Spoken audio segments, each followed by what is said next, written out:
Having presented in the second part of the video series the measurement methods VLF, dissipation factor measurement, and partial discharge testing, along with the monitored withstand test, we will now describe the possible fields of application for these various methods. Cable testing and diagnostics are used both on new cable routes before commissioning and on worn cables. Before the commissioning of new cable routes, testing and diagnostics are mainly used to check the assembly quality. Quality defects can be detected on time, thereby avoiding high consequential costs. In addition, newly laid cables are tested for safety-related defects by a simple cable test along with partial discharge testing. A further field of application is testing and diagnostics on worn cables after repair.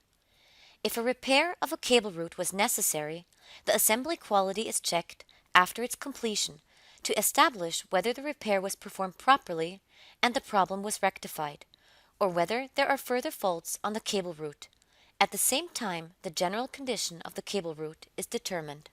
When evaluating the condition of worn cables, the focus is on checking critical or susceptible cable routes. It is important to understand that the voltage level is deliberately kept low during condition evaluation with cable diagnostics to avoid test loads. Cable testing, however, is only considered when there is a need for this. Diagnostics provides important information that helps to optimize the costs of network planning, as highlighted in Part 1 of the video series. Measurement with a sinusoidal voltage of 0.1 Hz forms the basis for efficient and meaningful cable diagnostics in all fields of application. Since this represents the same voltage shape as that used in actual mains operation, measurement results are provably highly comparable, which is a significant advantage of the VLF 0.1 Hz sine method. Furthermore, the cable route is not exposed to unnecessary loading in comparison to square wave or similar voltage shapes. This is a particularly important and beneficial aspect in the case of worn components. Despite the advantages and disadvantages of each of the different testing and diagnostic methods, such as 50 Hz sine, 0.1 Hz sine, DAC, and 0.1 Hz cosine square wave, the 0.1 Hz voltage shape has the decisive advantage of reproducible and comparable measurement results. This is due to its load independence, which can only be achieved by the true sinus 0.1 Hz sinusoidal voltage. Thanks to the comparability of the measurement results, the operator can build up empirical and reference values in the field of dissipation factor measurement and partial discharge testing. This comparability of diagnostic results massively increases the benefits of cable diagnostics.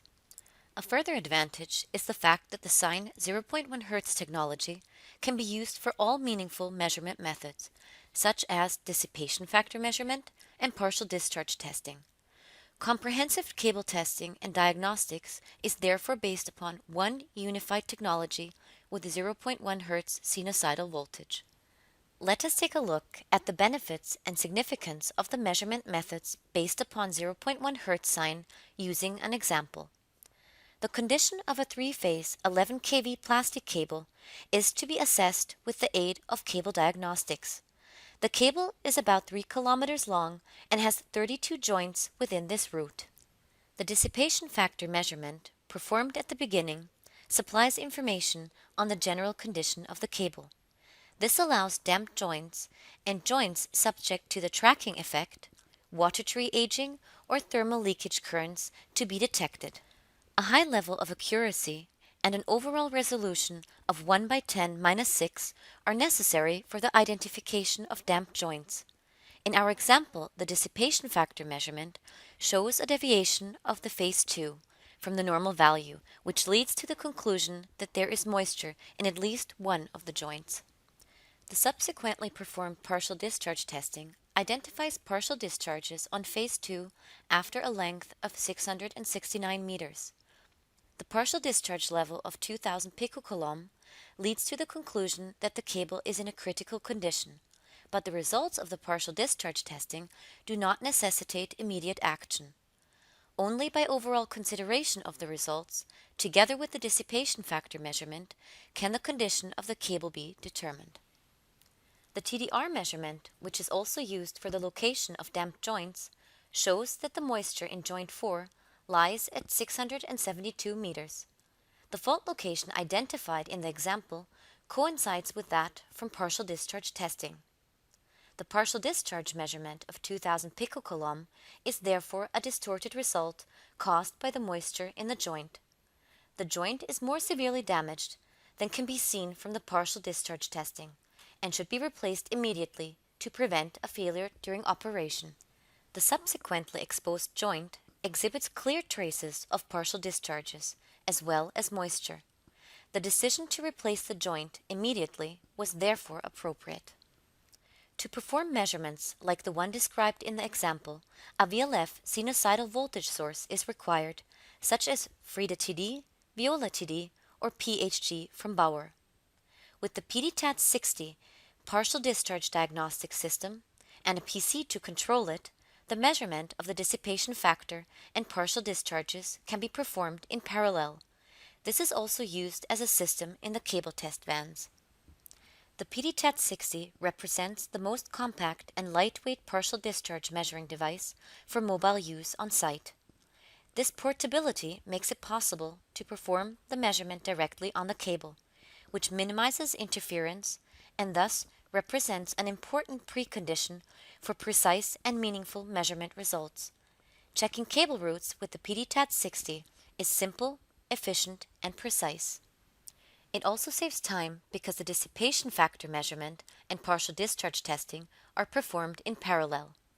A comprehensive checking of newly laid or repaired cables, as well as general condition evaluation, can therefore be performed quickly and simply in a single operation, without significant extra expense. This means that the cable only has to be loaded with the test voltage once. To sum up, cable testing and diagnostics with BAUR measuring devices can be used for the testing of both new and worn cable routes, whilst adhering to all relevant standards. 0.1 Hz sinusoidal voltage offers optimal preconditions for the use of VLF, dissipation factor measurement, and partial discharge testing, and for the combined variant, the monitored withstand test. The measuring equipment ranges from portable variants to integration in the Transcable or Titran cable test vans. The systems from BAUR permit precise and efficient cable testing and diagnostics for fault-free and reliable cable networks. The fourth part of the video series will focus on the implementation of cable diagnostics during operation and the presentation of practical examples. BAUR, ensuring the flow.